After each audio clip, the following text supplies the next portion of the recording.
नमस्कार। नमस्कार दोस्तों, जीवन के अंदर सुख दुख, हानि लाभ, जन्म मरण ये साथ साथ चलता रहता है। किस व्यक्ति के साथ कल क्या हो जाए पता नहीं लगता। ऐसा ही एक परिवार था। महिला का नाम है मीना।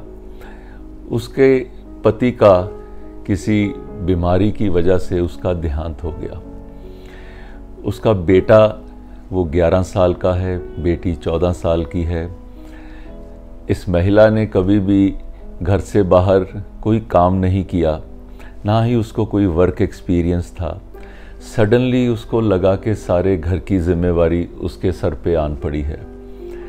अब रिश्तेदार भी आते हैं तो रिश्तेदार भी कहते हैं, मीना तुम घबराना ना, हम तुम्हारे साथ हैं, कोई भी ज़रूरत हो हमें बुला लेना। ऐसा ढाढ़स बंधा के वो सब लोग अपने अपने घर चले गए।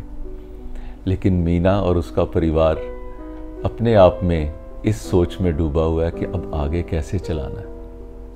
1 महीना बीत गया तो मीना को लगा कि बहुत सारे खर्चे हैं, कैसे पूरा करूंगी, तो मुझे कोई जॉब कर लेनी चाहिए। तो उसने अपनी एक दोस्त को कहा कि तुम जिस स्कूल में काम करती हो मुझे वहाँ पर रिसेप्शनिस्ट की जॉब दिलवा दो। तो उसकी दोस्त ने कहा कि मीना, जो प्रिंसिपल सर है ना, वो किसी की बात सुनते नहीं हैं, मुझे नहीं लगता कि वो तुम्हें जॉब देंगे। तुम बात करके देख लो, लेकिन मुझे होप नहीं लगता कुछ। ऐसे कह के उसकी दोस्त वहाँ से चली गई। कुछ रोज़ के बाद मीना ने एक डिपार्टमेंटल स्टोर में विमेंस सेक्शन में एक जॉब के लिए अप्लाई किया। सेल्स गर्ल की जॉब खाली थी। उसने अपने एक रिश्तेदार से कहा कि मालिक से कहकर मुझे जॉब दिलवा दो, मुझे बहुत ज़रूरत है। तो उन्होंने आगे से जवाब दिया कि मीना, विमेंस डिपार्टमेंट में सेल्स गर्ल की जॉब करने के लिए एक तरह की पर्सनैलिटी चाहिए होती है जो तुम में नहीं है। तुम तो वैसे भी, छोड़ो, मुझे लगता नहीं कि ये जॉब तुम्हें मिलेगी। वैसे अगर कोई ज़रूरत होए तो मुझे बताना, मैं तुम्हारी हेल्प ज़रूर करूँगा। इसी तरीके कई लोगों ने मीना को कई तरह से खोखले वादे, बनावटी बातें, बनावटी ढाढ़स बंधाने के शब्द कहे, लेकिन किसी ने भी उसकी हेल्प नहीं की। अब मीना के ऊपर मुसीबतों का पहाड़ जो है वो बढ़ने लग पड़ा, क्योंकि अब बच्चों की जो फीस की पेमेंट है वो भी अगले 15 दिन में करनी थी। पिछले 3 महीने से घर का किराया नहीं दिया था। घर चलाने के और भी खर्चे बढ़ रहे थे।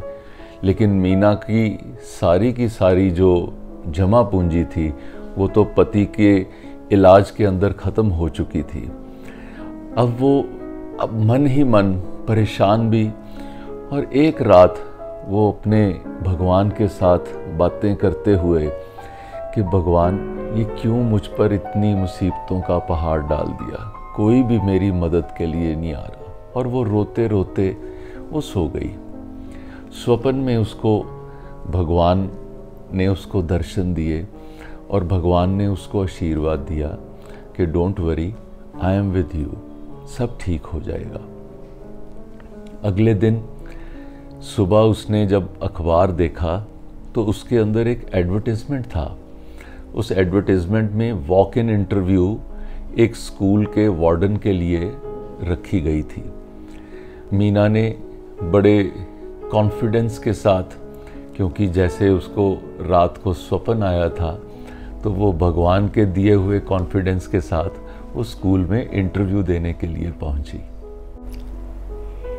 मीना की इंटरव्यू बहुत अच्छी हुई और इंटरव्यू में एक शर्त रखी गई कि अगर ये जॉब आपको दी जाती है तो आपको स्कूल के प्रेमिसेस में हॉस्टल में शिफ्ट करना होगा। यहाँ पर आपको 1-2 कमरों का घर दिया जाएगा जहाँ पर आप और आपकी फैमिली रह सकते हैं। मीना ने कहा कि ये शर्त थोड़ी है, ये तो वरदान है मेरे लिए। साथ ही उन्होंने बताया कि जो वार्डन हमारे स्कूल में काम करती है उसके बच्चों के लिए फ्री एजुकेशन है। तो मीना के बच्चों की पढ़ाई का खर्चा भी स्कूल ने उठा लिया और इसके साथ स्कूल की कैंटीन में वार्डन और उसकी फैमिली का खाना भी फ्री था। मीना के पास शब्द नहीं थे भगवान का शुक्र करने के लिए कि एक ही मास्टर स्ट्रोक से भगवान ने उसकी सारी प्रॉब्लम सॉल्व कर दी। उसको रहने की जगह भी मिल गई, उसके बच्चों की पढ़ाई का खर्चा भी उठा लिया और खाने पीने का भी सारा काम भगवान ने खुद ही संभाल लिया।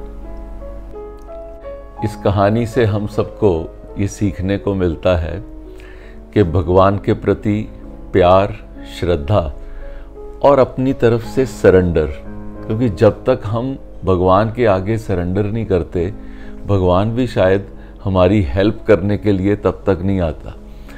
तो हम सबको इस कहानी से शिक्षा लेते हुए अगर हम भी अपने इष्ट के साथ ऐसे जुड़ के और उनके आगे सरेंडर कर सकें तो सनरेज की टीम को लगेगा हमारा प्रयास सफल हुआ।